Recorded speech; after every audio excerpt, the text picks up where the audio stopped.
سب سے بہترین انسان وہ ہے کہ جو اچھے اخلاق والا ہو. اچھے اخلاق ہونا بہترین ہونے کی علامت ہے. حضرت عمر فاروق رضی اللہ عنہ کے زمانے کا ایک واقعہ لکھا ہے کہ ایک صحابی گھوڑا خریدنے کے لیے گئے اور جو بیچنے والا تھا اس سے بھاؤ کیا.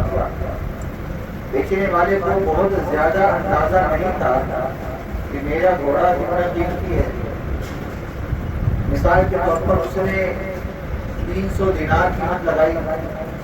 یہ 300 دینار کا ہے. خریدنے والے نے خرید بھی لیا. جب وہ خرید کر گھر لے آیا تو اس کے دوسرے بھائیوں نے دیکھا گھوڑے کو. جو پہچاننے والا تھا اس نے کہا کہ یہ 300 دینار کا تو نہیں ہے, یہ تو 400 دینار کا گھوڑا ہے. یعنی کم قیمت میں مل گیا, اس کی قیمت زیادہ ہے. لگتا ہے بیچنے والے کو اس کا اندازہ نہیں ہوگا جس کی وجہ سے اس نے کم قیمت میں دے دیا, یا دوسری وجہ یہ ہو سکتی ہے وہ ضرورت مند ہوگا جس کی وجہ سے اسے بیچنا ہی تھا تو کم قیمت میں بیچ دیا. اب خریدنے والا پریشان ہوا, اس کو یہ پریشانی لاحق ہوئی کہ میری وجہ سے اس کو نقصان ہو گیا.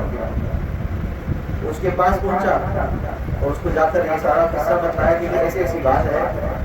لہٰذا جس نے بھی دیکھا ہے اس نے یہی کہا کہ یہ اتنی قیمت کا نہیں بلکہ زیادہ قیمت کا ہے, اور آپ کا جس سے نقصان ہوا ہے لہٰذا میں وہ نقصان پورا کروں گا اور میں آپ کو 100 دینار اور دینے کے لیے آیا. وہ شخص حیران ہوا. بہرحال اس سے مختصر اس نے ایک تھا کہ 100 دینار اس کو دے دیا. بات آئی گئی ہوگی. اب یہ گھوڑا اپنے گھر میں رکھ لیا, اس نے استعمال کرنے لگا. گاڑی میں لے کر گیا. کچھ دنوں کے بعد اس کے دوست بیٹھے ہوئے, کوئی دعوت کا پروگرام تھا. جب وہ آئے اور اس نے آ کر اس کا گھوڑا دیکھا تو ان میں ایک جو ہے وہ بڑا ماہر تھا. کہنے لگا یہ تو فلاں نسل کا گھوڑا ہے, تمہیں تو بہت کم قیمت میں مل گیا, اس کی مارکیٹ ویلیو کیا ہونی چاہیے؟ کہنے لگا کم از کم یہ 500 دینار کا ہونا چاہیے, اس سے کم میں تو یہ نہیں ہو سکتا. اب جب اس نے یہ بات سنی تو یہ اور پریشان ہوا. گھوڑا اتنا قیمتی ہے, اس کی قیمت اتنی زیادہ ہے اور اس نے 300 دینار لگائی تھی. لہٰذا یہ اگلے دن پھر اس کے پاس گیا اور جا کر اس کو یہ سارا قصہ سنایا اور 100 دینار اور دیا. 500 دینار ہوتا. کچھ عرصے کے بعد گھوڑ سواری کا مقابلہ تھا, ریس کی گھوڑوں کی. تو اس نے سوچا کہ گھوڑا اتنا اچھا ہے لہٰذا میں اس کو ریس میں شریک کرتا ہوں. جب یہ گھوڑ سواری کے لیے ریس کے لیے گھوڑے کو لے کر گیا, میدان سجا اور وہاں پر اور بھی گھوڑے آئے. وہ ماہرین کی جگہ ہوتی ہے, وہاں ہر کوئی گھوڑے کو پہچانتا ہے. دیکھ کر کہا کہ یہ تو ریس کا گھوڑا ہے اور یہ کوئی معمولی گھوڑا نہیں ہے, یہ تو جیتنے والا گھوڑا ہے, یہ وہ نسل ہے. اور اللہ کی شان جب ریس کے اندر گھوڑا اس نے دوڑایا تو اس کا گھوڑا جیت گیا. اب بہت پریشان ہوا. اتنا قیمتی گھوڑا جو ریس میں دوڑایا جاتا ہے جس کی قیمت بھی زیادہ ہوتی ہے, یہ مجھے بہت کم قیمت میں مل گیا. اب وہاں جو ریس لڑانے والے تھے ان سے بات چیت ہوئی تو پتا چلا کہ کم از کم کی 600 دینار اس کی قیمت ہونی چاہیے. اس سے کم کا تو یہ ہے, اس سے زیادہ تو ہی ہے. اب یہ دوبارہ اس کے پاس پہنچا تیسری بار اور جا کر اس کی منت سمجھ رہی اس کو 100 دینار اور بڑھا کر دیا. یہ قصہ سنانے کا مقصد یہ ہے کہ یہ کوئی بنی اسرائیل کا واقعہ نہیں ہے, یہ کوئی آدم علیہ السلام کا واقعہ نہیں ہے, یا یہ کوئی فرشتوں کے زمانے کا واقعہ نہیں ہے. یہ ہم انسانوں کا ہی دور کا واقعہ ہے اور اللہ کے محبوب صلی اللہ علیہ وسلم کے تربیت یافتہ صحابہ کرام کے دور کا واقعہ ہے. ایک صحابی نے یہ عمل کیا. وجہ کیا تھی کہ ان صحابہ کرام کی تربیت اللہ کے محبوب نے یہ فرمائی تھی کہ تم نے اگر صحیح انسان بننا ہے, بہترین انسان بننا ہے تو پھر دوسرے کی خیر خواہی دل میں لے کر آؤ. جب دوسرے کی خیر خواہی والا جذبہ دل میں آ جائے گا تو تم اللہ کے یہاں کامیاب ہو جاؤ گے, تو بہترین انسان بن جاؤ گے. آج ہم نمازی بنتے ہیں, قاری بنتے ہیں, حافظ بنتے ہیں, حاجی بنتے ہیں, روزہ رکھتے ہیں, مال ہے تو صدقہ خیرات کرتے ہیں اور کہتے ہیں ہم بہت اچھا کام کر رہے ہیں. ان تمام کاموں کے کرنے کے باوجود بھی اگر کسی کے دل کے اندر خیر خواہی دوسروں کے لیے نہیں ہے, صرف دکھلاوا ہے, ریاکاری ہے, بڑائی ہے, تو یاد رکھیے کہ وہ بہترین انسان نہیں ہے. اور جو بہترین انسان نہیں ہے تو وہ دیندار اس کو ہونے کا کیا فائدہ, اس کے نمازی ہونے کا کیا فائدہ, اس کے مسلمان ہونے کا اس کو کیا فائدہ جب اس کے دل میں خیر خواہی نہیں ہے. تو ضرورت اس بات کی ہے کہ آپ اپنے دلوں کے اندر خیر خواہی کا جذبہ لے کر آئیں, دوسروں کی ہمدردی. اور وہ کیا ہے, گرمی کا موسم ہے, پیاسے کو پانی پلانا, گندگی پڑی ہے راستے میں، اس کو ہٹا کر دوسروں کے لیے آسانی پیدا کرنا. کوئی کام ہوتا ہوا دیکھیں کسی کا، اس کے اندر کوئی نقص والی بات ہو تو اس کو بتانا کہ یہ غلط ہے، صحیح ہے، اس میں تمہارا نقصان ہے، اس میں فائدہ ہے. ہر ایک مخلوق کے لیے دل میں خیر خواہی رکھنا. آج کے دور کے اندر ہمارے ہاں لبرل طبقہ، سیکولر طبقہ عیسائیوں کی، یہودیوں کی تعریف کرتے ہیں. اس بنا پر کرتے ہیں اس خیر خواہی والے جذبے کی وجہ سے. کہتے ہیں کہ ہم مسلمانوں سے اچھے تو وہ ہیں. نعوذ باللہ، یہ جملہ درست نہیں ہے. وجہ اس کی ہے کہ مسلمان سے بہتر کوئی نہیں ہے. ہاں، مسلمان ہونے کے باوجود اگر خیر خواہی والا جذبہ نہیں ہے تو پھر یہ اس مسلمان کے لیے نقصان کی بات ہے. البتہ یہود و نصارہ سے پھر بھی بہتر ہے، کلمہ گو ہے. لیکن آج کافر کی، یہودی کی، نصرانی کی، ہندو کی تعریف اس بنا پر ہوتی ہے کہ اس کے دل کے اندر مخلوق خدا کی خیر خواہی ہے. یہاں تک کہ ان کے گھروں کے اندر وہ جانور پالتے ہیں، کتے پالتے ہیں، بلیاں پالتے ہیں اور جانور پالتے ہیں تو ان سے ہمدردی کا جذبہ رکھتے ہیں، جس کی بنا پر پورے معاشرے میں ان کو اچھا سمجھا جاتا ہے. حالانکہ خیر خواہی والی صفت کا ہونا مسلمان شخص کے لیے سب سے اولین درجہ ہے. آج اگر مسلمان پریشان ہے، اگر بدنام ہے، اگر زندگی کے اندر مشکلات کے شکار ہے تو صرف اس کی ایک ہی وجہ ہے کہ ہمارے دلوں میں خیر خواہی والا جذبہ نہیں ہے، ہمدردی والا جذبہ نہیں ہے. خیر خواہی یہ نہیں ہے کہ اپنی بیوی بچوں کو کھلا دیا، بہن بھائیوں کو کھلا دیا، رشتے داری کا جو ہے وہ پاس رکھ لیا، یہ خیر خواہی نہیں ہے. خیر خواہی یہ ہے ہر مخلوق سے، ہر انسان سے بطور انسانیت کے ہمدردی کا جذبہ رکھنا، اس کے لیے پریشانی کے وقت میں کام آنا. اب کام آنے کے لیے مال کا ہونا شرط نہیں ہے، کام آنے کے لیے جا کر اس کا حال بڑھانا شرط نہیں ہے، کام آنے کے لیے دل میں جذبہ ہونا شرط ہے، جس کی وجہ سے انسان کے پاس کچھ نہ ہوتے ہوئے بھی دعا تو کر سکتا ہے. دعا تو کر سکتا ہے، دعا کے اندر تو کوئی رکاوٹ نہیں ہے کسی کے لیے دعا کرنا. لیکن آج ہم دعا مانگنے کے اندر بھی مفاد پرستی کا مظاہرہ کرتے ہیں کہ اپنی ذات کے لیے مخصوص چیزوں کو مانگتے ہیں، پوری دنیا کے لیے خیر خواہی نہیں مانگتے. تو ضرورت اس بات کی ہے کہ اپنے دلوں کے جذبوں کو دیکھیں کہ کس طرف جا رہے ہیں، کس رخ پر ہیں. آیا ایسا تو نہیں کہ ہم صرف اپنے حق کا مطالبہ کرنے میں آگے ہیں، دوسروں کا حق دینے کی ہمیں فکر نہیں. حالانکہ دینداری کا سب سے اعلیٰ درجہ کیا ہے کہ اپنا حق ملے یا نہ ملے، دوسرے کا حق پورا ہو، دوسرے کا حق. ایک مرتبہ عدالت میں ایک کیس آیا، مقدمہ بھی بڑا عجیب تھا. ایک شخص نے زمین بیچی، اس نے زمین بیچی 1000 دینار، بڑی زمین تھی، کھیتی باڑی والی زراعت والی زمین تھی، مہنگی زمین تھی. 1000 دینار اس زمانے میں آج کل کے کروڑوں کے حساب سے ہوتے ہیں. اب سمجھتے ہیں صحابہ کرام رضوان اللہ علیہ اجمعین کچے مکانوں میں رہتے تھے تو وہ مالدار نہیں تھے، غریب تھے، مسکین تھے، ان کے پاس کھانے کو نہیں ہوتا تھا. ایسا نہیں ہے. کچے مکان میں رہنے کا مطلب غربت نہیں ہوتا. کچے مکان میں رہنا تو اس زمانے کا رواج تھا، پکے مکان بنانے کا رواج ہی نہیں تھا. لوگوں میں شعور تھا اس چیز کا کہ اس پر کچے مکان کے اندر سہولت کتنی زیادہ ہے. گرمی میں ٹھنڈا رہتا ہے، سردی میں گرم رہتا ہے. وہ اس حساب سے کچے مکان ہوتے تھے. یہ مطلب نہیں ہے کہ کچے مکان تو غریب تھے. صحابہ کرام کی تاریخ اٹھائیے، حضرت ابوبکر صدیق ہوں، عثمان غنی ہوں، عبد الرحمن بن عوف ہوں، یا اور اس سے ایک لمبی فہرست صحابہ کرام کی. کیوں دیناروں اور درہم کے حساب سے ان کے پاس مال ہوا کرتا تھا. آج کل کے اعتبار سے لاکھوں اور کروڑوں کے اندر ان کے پاس مال ہوا کرتا تھا. تو اس لیے ایک تو ہم اپنے ذہن سے یہ غلط فہمی نکال دیں کہ ہم کچے علاقے میں کچے مکان پہ رہ رہے ہیں تو ہم غریب ہیں. غریب نہیں ہے.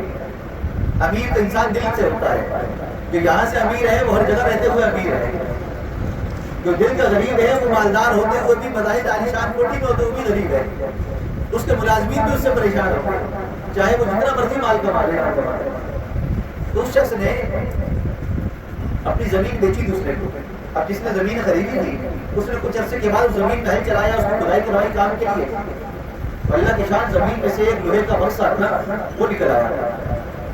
جب وہ نکلا تو اس نے کھول کر دیکھا، اس کے اندر سونا چاندی تھا.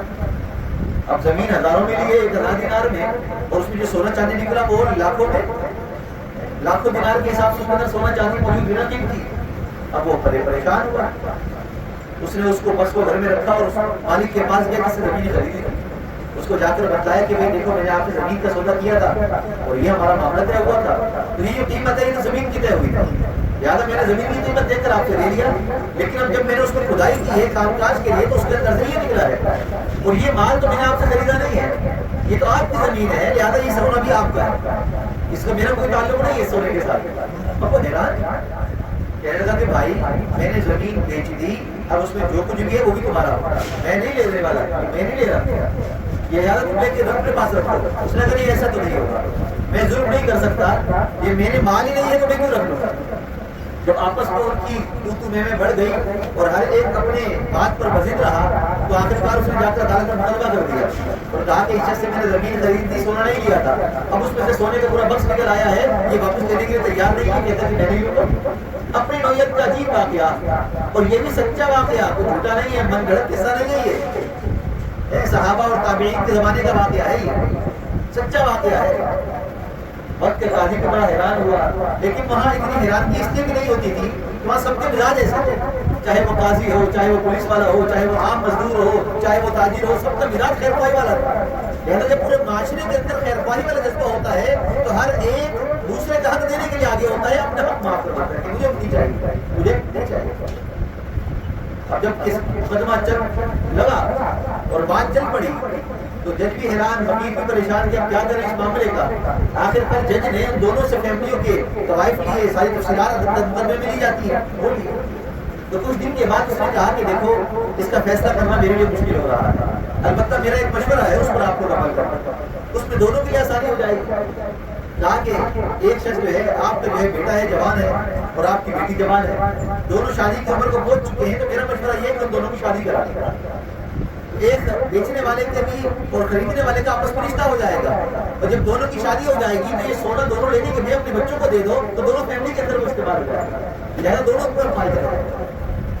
تو ایسے بھی واقعات حقیقت کے اوپر مبنی ایسے بھی رونما ہو چکے ہیں، اور آج ہم اپنے معاشرے کو اگر دیکھتے ہیں تو ہر کوئی لوٹنے کے لیے بیٹھا ہوا ہے، ہر کوئی کھینچنے کے لیے بیٹھا ہوا ہے، ہر کوئی اپنا حق مانگنے کے اوپر بیٹھا ہوا ہے کہ میرا حق مل جائے۔ سوشل میڈیا کو اٹھا کر دیکھ لو، عام گلی محلوں کے اندر دیکھ لو، تھانوں میں چلے جاؤ، مقدمات کی عدلیہ عدالت چلے جاؤ، ہر جگہ مقدمہ کیا ہوگا، میرا حق مجھے نہیں ملا، میرا حق مجھے نہیں ملا۔ اور ایک وہ زمانہ گزرا جو صحابہ کرام تابعین تابعین کا زمانہ کہ جس میں مقدمات اس بنیاد پر ہو رہے ہیں کہ اس کا حق میں دینا ہی لے نہیں رہا، یہ لے نہیں رہا۔ تو اتنا زمانہ پلٹ گیا، حالات پلٹ گئے، وجہ کیا بنی؟ ہم دین سے دور ہو گئے، دین کی تعلیم کو ہم نے چھوڑ دیا، جس کی وجہ سے آج ہمیں اور ہمارے بچوں کو، ہمارے گھر والوں کو اس بات کا احساس ہی نہیں ہے کہ ہم کیا کر رہے ہیں، ہم کیا کر رہے ہیں، اصل زندگی کیا ہے، دل کے اندر خیر خواہی۔ حدیث مبارکہ ہے، اللہ کے محبوب صلی اللہ علیہ وسلم نے فرمایا الدین النصیحہ، دین خیر خواہی کا نام ہے، دین خیر خواہی کا نام ہے۔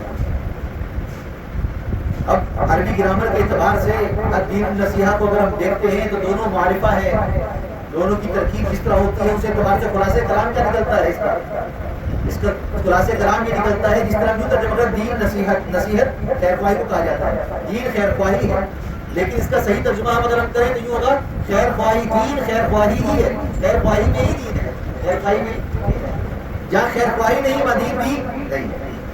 تو اگر آج ہم دیندار ہیں، کیونکہ مسلمان تو دیندار ہی ہوتا ہے، مسلمان تو دیندار ہی ہوتا ہے، جو خیر خواہی والا نہیں لیکن بظاہر مسلمان ہے تو حقیقت میں وہ مسلمان اللہ کے یہاں نہیں ہے، وجہ اس کی ہے کہ اس کے پاس خیر خواہی نہیں ہے، خیر خواہی کے اندر ہی دین چھپا ہوا ہے۔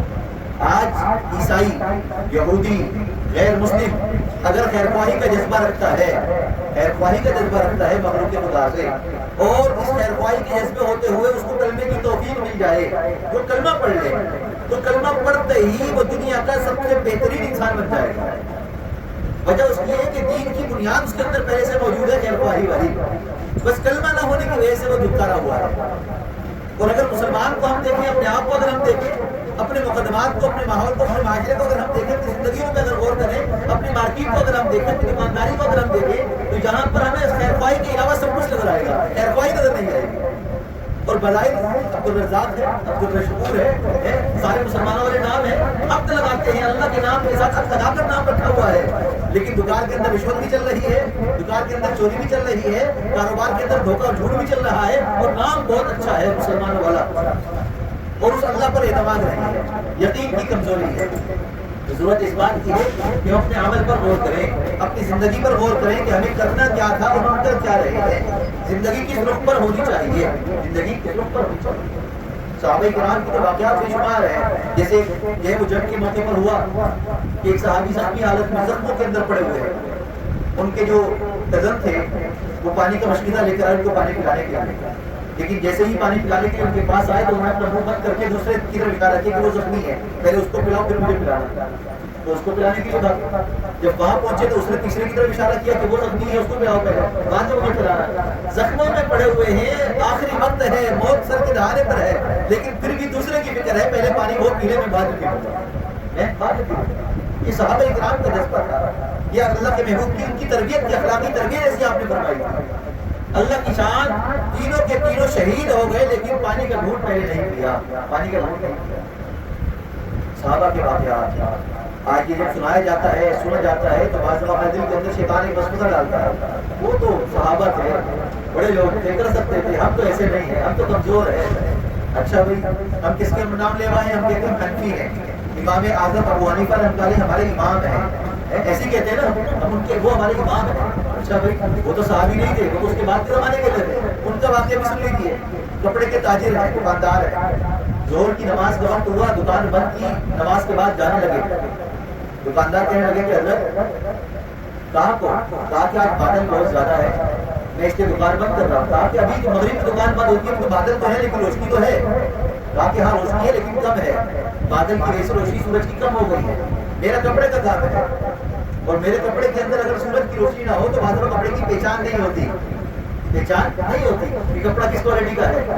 ایسا نہ ہو کہ اب آلود موسم میں کوئی مجھ سے کپڑا خریدنے آئے اور موسم کی وجہ سے کپڑے کی صحیح پہچان نہ کر سکے اور کم قیمت کپڑا اچھی قیمت سمجھ کر لے جائے، تو میں نہیں چاہتا کہ میری وجہ سے کسی کا نقصان ہو تو میں دکان ہی بند کر رہا ہوں، دکان ہی بند کر رہا ہوں۔ یہ جذبہ ہے ہمارے پاس۔ آج ہمارے پاس کوئی موبائل بیچنے آ جائے تو ہم دیکھتے ہیں کہ اگر ضرورت مند ہے تو ہم اس کم سے کم قیمت لگاتے ہیں، اور اگر بیچنے چلے جائیں تو اپنی چیز کی خرابی ہے، فالٹ ہے، وہ نہیں بتاتے، اس کے بغیر بیچنے کی کوشش کرتے ہیں کہ نکل جائے، ہماری جان چھوٹ جائے، موبائل ہو، گاڑی ہو، کوئی بھی چیز ہو۔ تو مجھے بتلائیے کہ اس عمل کے اندر خیر خواہی ہے؟ نہیں، یہ خیر خواہی تو نہیں ہے۔ آپ اچھی چیز بیچیں الگ کر کر، خراب چیز الگ رکھیں، اس کے ریٹ الگ رکھیں، اس کے ریٹ الگ رکھیں، یہ ہے خیر خواہی۔ خریدنے والے کو پتا ہو کہ یہ اچھا مال ہے جس کے ریٹ یہ ہے، اس کے اندر کچھ کمی ہے جس کے ریٹ یہ ہے۔ ہاتھ کی صفائی نہ دکھائیں، اپنی چلاکی ظاہر نہ کرے کاروبار کے اندر، اس سے وقتی طور پر پیسے تو آ جائیں گے لیکن برکت نہیں آئے گی، پیسے تو آ جائیں گے، خیر خواہی نہیں آئے گی، پیسے تو آ جائیں گے لیکن وہ ہمیشہ باقی نہیں رہیں گے، اس میں نقصان ہو جائے گا۔ عقلمند شخص کو ہے تو خیر خواہی والا جذبہ رکھے اور خیر خواہی کے ساتھ ہی آگے بڑھے، خیر خواہی کے ساتھ ہی آگے بڑھے۔ اور یاد رکھیے یہ خیر خواہی کا جذبہ دنیا میں اگر رکھیں گے تو قیامت کے دن بھی کام آئے گا، قیامت کے دن بھی کام آئے گا۔ ایک واقعہ حدیث مبارکہ میں موجود ہے، اللہ کے محبوب صلی اللہ علیہ وسلم نے فرمایا قیامت کا دن ہوگا، حساب کتاب ہو رہا ہوگا، ایک شخص کا نام اعمال تولا جائے گا، اس کے نام اعمال کے اندر نیکیاں تو ہوں گی لیکن برائیاں بھی ہوں گی۔ جب ان کا وزن کیا جائے گا تو ایک نیکی کم پڑ جائے گی، برائیوں کے مقابلے۔ اب برائیوں کا پڑھنا تھوڑا بھاری ہے اور نیکیوں کا پڑھنا تھوڑا سا اٹھا ہوا ہے، ایک نیکی اور ڈل جائے تو وہ جھک جائے تو اس کی جنت کا فیصلہ ہو جائے۔ اب اللہ کا نظام چلے گا، فرشتے اس سے کہیں گے کہ دیکھو اللہ کی طرف سے حکم ہے کہ اگر تم ایک نیکی لے آؤ تو تمہارے لیے آسانی ہو جائے گی، جاؤ تو کس سے ایک نیکی لے آؤ۔ وہ بندہ چلے گا نہ قیامت کے دن جہاں پر وزن اعمال ہو رہا ہے، میدان حشر سجا ہوا ہے، سورج سوا نیزے پر ہوگا، ایسی گرمی کا عالم ہوگا، آج تو پسینہ آتا ہے خشک ہو جاتا ہے، اس وقت پسینہ اتنا آئے گا پورا بدن پسینے کے اندر ڈوب رہا ہوگا، اتنا پسینہ ہوگا، ایسی گرمی ہوگی۔ اس وقت کے اندر نام اعمال کھل رہا ہے، سامنے ظاہر ہو رہا ہے۔ اب وہ ایک نیکی لینے کے لیے سب سے پہلے جائے گا اپنے والدین کے پاس، امی مجھے نیکی دے دے، امی کہے گی میرا تو ابھی نام اعمال چلا نہیں ہے کہ میری کم نہ پڑ جائے، بیٹا میں تو نہیں دے گی۔ ابو کے پاس جائے گا، وہاں سے بھی یہی معذرت ہو جائے گی، بیوی کے پاس جائے گا، وہاں سے بھی معذرت ہو جائے گی، بہن بھائیوں کے پاس جائے گا، وہاں سے بھی نہیں ملے گی، اولاد کے پاس جائے گا، اولاد بھی اپنے ابا سے معذرت کرے گا کہ ابا آج تو ہمارا بھی نام اعمال چل رہا ہے، کہیں کمی نہ پڑ جائے، آج نیکی نہیں ہم آپ کو دے سکتے، آپ جانا آپ کو کام جائے، کوئی رشتے دار کام نہیں آئے گا، رونے بیٹھ جائے گا، رونے بیٹھ جائے گا۔ اب فرشتہ کھڑا ہے، اس کے انتظار میں کہ نیکی لے آئے، وہ رو رہا ہے، ایک شخص وہاں پر قریبی ہوگا، وہ گزرے گا، وہ دیکھے گا، فرشتہ کہے گا کیوں رو رہا ہے؟ تو کہے گا کہ اس کی ایک نیکی اس کو کم پڑ گئی، کہیں سے مل نہیں رہی، نہ رشتے دار کام آئے، نہ گھر والے کام آئے، نہ کوئی اور کام آیا. اب اس کی ایک نیکی کی مسئلہ ہے، یہ اس لیے رو رہا ہے کہ ایک نیکی مجھے مل جائے تو میری جنت کا فیصلہ ہو جائے. وہ شخص کو دیکھے گا تو پہچان جائے گا. کہا کہ ارے تم تو فلاں فلاں ہو، دنیا میں ہم ساتھ بیٹھتے تھے، اٹھتے تھے، بیٹھتے تھے، کام کرتے تھے. بات یہ ہے کہ دنیا میں تم نے مجھے بڑا نفع پہنچایا، تم میرے بڑے کام آئے. اب آخرت میں اب آئے ہیں تو میرا نام اعمال تو وزن ہوا، اس کے اندر تو برائیاں ہی برائیاں ہیں. پر ایک ہی نیکی میری زندگی کی میرے پاس ہے تو مجھے نہیں لگتا میری ایک نیکی کام آئے گی. لہٰذا وہ ایک نیکی تم لے جاؤ تاکہ تمہارا کام بن جائے، تم جنت میں چلے جاؤ. میری خیر ہے، میں تو ویسے ہی برا ہوں، میرا تو نام اعمال کے اندر برائیاں بنی ہوئی ہیں.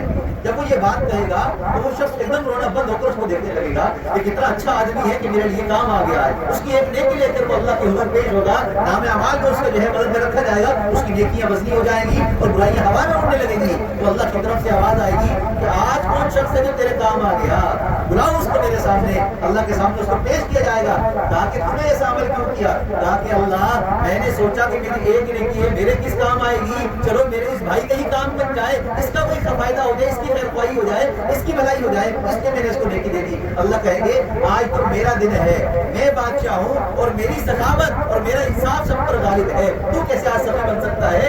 جا، آج تیری اس خیر خواہی کے بدلے میں نے تجھے بھی معاف کیا اور اس کو بھی معاف کیا. تو یہ خیر خواہی اگر دنیا میں ہم رکھیں گے اپنے دل کے اندر تو قیامت کے دن بھی یہ خیر خواہی ہمارے کام آ سکتی ہے. اللہ ہمیں دین کی سمجھ اور صحیح عمل کی توفیق عطا فرمائے. آخر دعوانا الحمدللہ رب العالمین.